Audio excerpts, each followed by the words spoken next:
ভালোবেসে বিয়ে করেছিলাম আমার এক সহপাঠিনীকে। 2 বছর পরে এলো আমার এক নতুন অতিথি।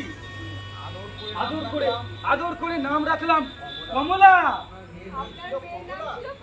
হ্যাঁ, কমলার বয়স তখন 4 বছর।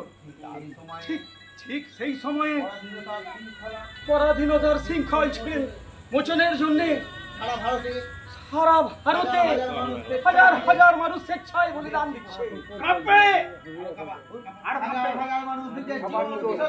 হাজার হাজার মানুষ নিজের জীবন বিসর্জন দিচ্ছে। জালিয়ানওয়ালাবাগের হত্যাকাণ্ডের পরে আমিও সংসারের সমস্ত সম্পর্ক ছেদ করে ছুটে গেলাম। রক্তে ভেজা মাটি হাতে ভরে নিয়ে প্রতিজ্ঞা করলাম নিজের দেহের রক্তবিন্দু পর্যন্ত লাঞ্ছনার অবসান ঘটাবো। হাজার শহীদের রক্তে স্বাধীন হলো সোনার ভারত। আমি একটা চোখ হারিয়ে ফিরে গেলাম সেই সংসারে। গিয়ে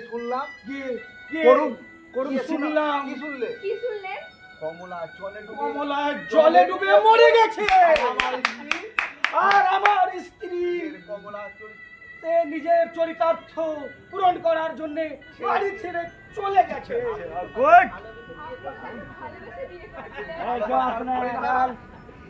ওই সেই ভালোবাসার পরিণাম তো আমি পেয়েছি। ছেড়ে নতুন সংসারে কত সুখী হয়েছে সেই দেখার জন্য আমি তাকে দিনে তন্ন তন্ন করে খুঁজে বেড়াচ্ছি, কিন্তু আজও তাকে পাইনি। নেপথ্যে বিভাগ মল্লিকা।